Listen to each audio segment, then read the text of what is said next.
Welcome to my comb out of my lovely set that I did previously. I let her dry for about 2 days because I don't currently have a hood dryer in my house, and therefore she just dried ambiently next to the heater. But it was about 2 days of letting her sit. As you can see, I'm pulling out the single prong clips that I use to secure her curls, and you'll notice in just a moment that there's a bit too much hair to sort through, and I have opted to get both hands busy pulling pins out. I certainly wish that I could put curls in as fast as I can pull the pins out, but that's not really how things work, unfortunately. I always like what the hair looks like right after curls are released, before they've been combed. Sometimes they get a little fuzzy, but it's just kind of nice to see these very cute curls all sitting in their spots, waiting for a comb out. So I'm just putting my hands in and loosening up the curl a little bit, and continuing to pull pins.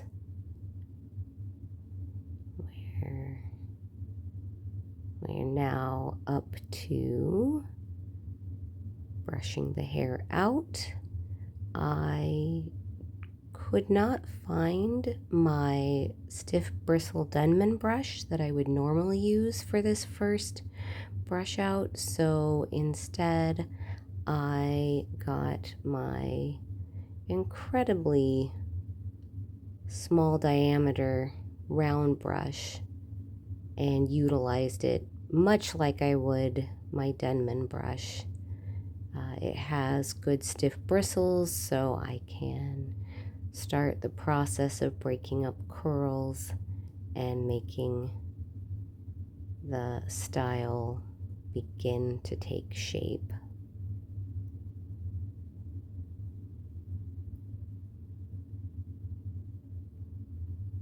This is quite a process as we go along here. The curls definitely took hold. You can tell that the hair really wants to follow its own plan and not necessarily follow mine.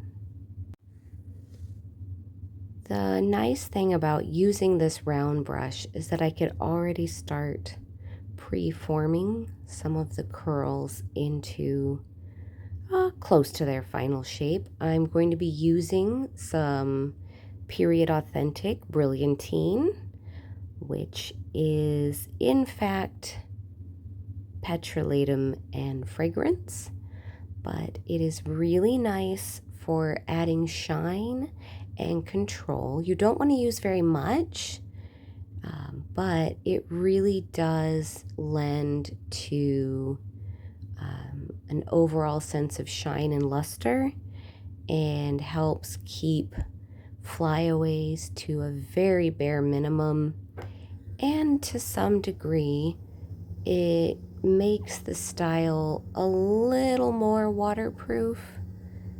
It's really nice for finishing.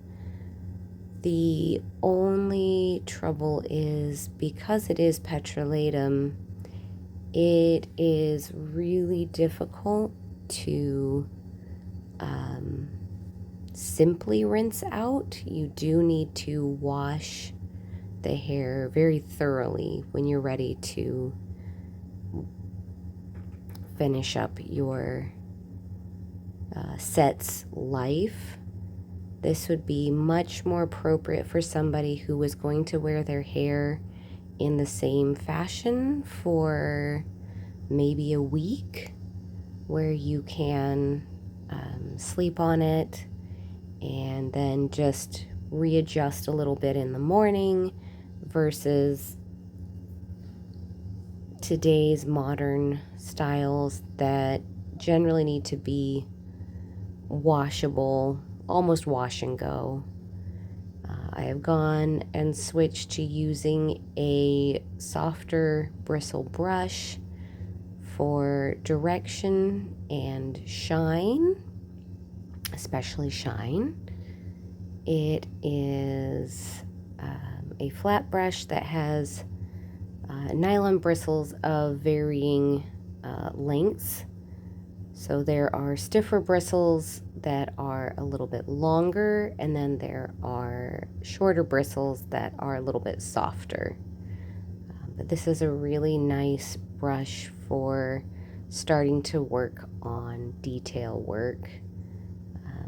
The best ones for something like this would be boar bristle, but I don't currently own any boar bristle brushes, so a synthetic bristle brush will just have to do. That's not exactly period accurate, but it will mimic what was used in the time period.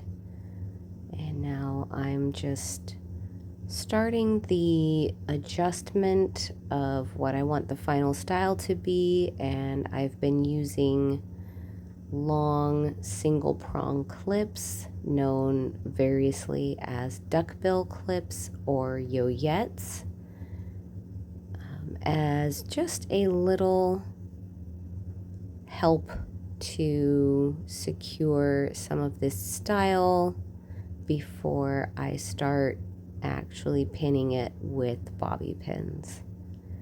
Depending on the thickness and stubbornness of the hair, you may use regular U-shaped hairpins for the hold portion of the styling.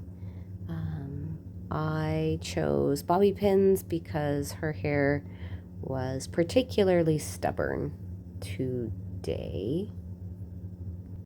But you can see that I kind of keep fussing with the curls, using maybe a little bit of back brushing to encourage some fill between the sections, in this case, the side section and the back.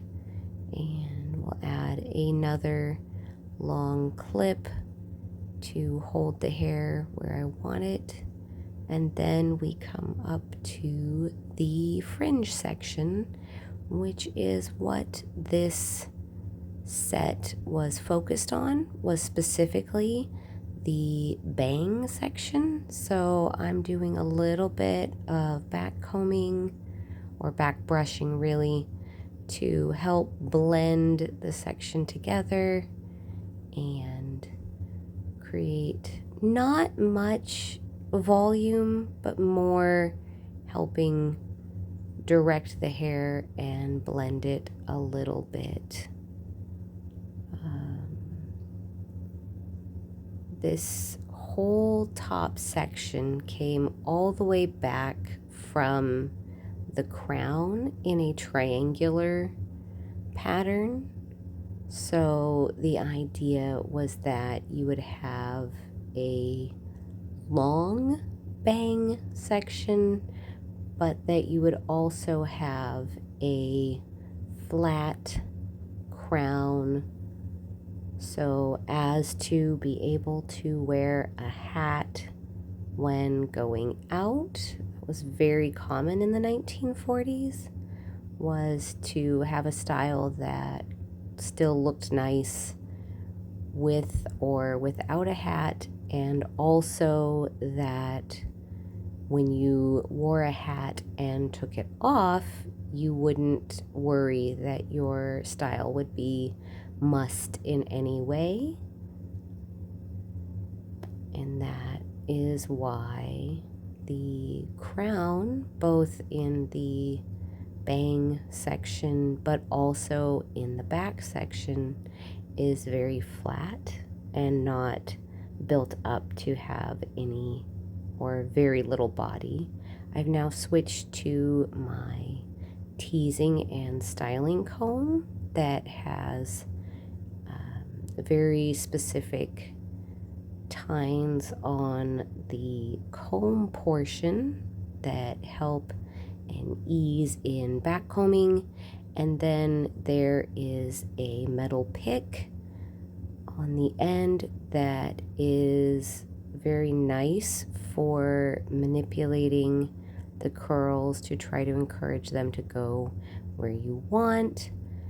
Not always does it work the way I think it's going to. You can watch that curl popping up in the fringe that didn't really want to play by my rules. And that's the way with hair. You have to encourage it to do something that you want it to do, but also live with the fact that it's only going to do really what it wants to do. So you can see I added some back combing for blend, and now I am picking it with the metal tine pick so that we can just arrange delicately for that section. And I'm also taking a little bit of extra care on the sides of the fringe here to create a little curl that will blend into the sides of the style. You can see those curls on the top that really don't want to play with me. And I think after a certain point, I just let them do what they were going to do and stop fussing so much and stop worrying about it. But I've created some curl on the sides of the fringe to help blend into the sides of the style. And now that I have it basically shaped the way I'd like, I've added some flexible hold hairspray that is firm but not too firm. And so we just give it a little bit of spray to help it hold this style. And now I'm coming through using bobby pins to secure this particular look, and I'm doing a little bit of almost like sewing it into the bang there so that it will hold much better. And by having that back combing underneath, it also helps to encourage the hairpin to hold in very nicely, and I don't have to add too much more in the way of pins aside from basically one pin for every clip. And you can watch as I sort of sew it in. You can kind of see that I'm doing a little bit of a back and forth motion as I place them, and I have chosen to add a little decoration to the sides. Flowers were not unheard of. Well, they were definitely not unheard of. They were very common to be added to hairstyles just to add a little flare, and then we'll go back to putting some bobby pins in to hold things where it needs to stay.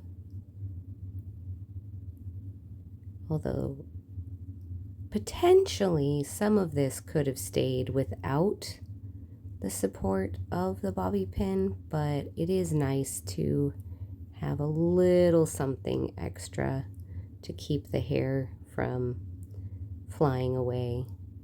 And right there you can see that I had a little bit of a runaway, but it was easily handled just with a little finger combing and sliding in the pin. We move on to the right side, doing the same thing.